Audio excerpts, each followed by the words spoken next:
Hello everyone, welcome to the See More for Happy Life channel.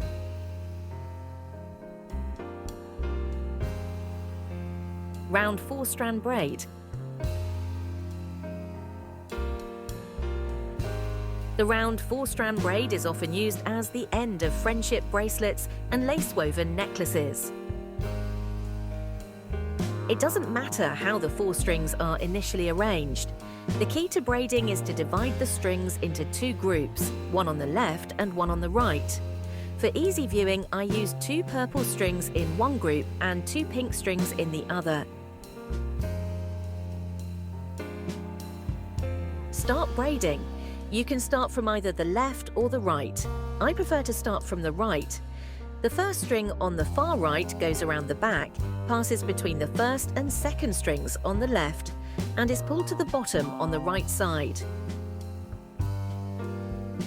Next, the first string on the left goes around the back, passes between the first and second strings on the right, and is pulled to the bottom on the left side.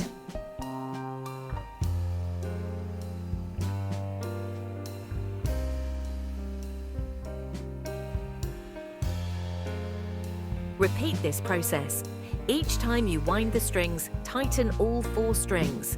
This technique ensures that the braided four-strand braid will be neater and more beautiful.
Thank you for watching, and I hope you enjoyed it. Please like, subscribe, and share to support me in making more great DIY videos.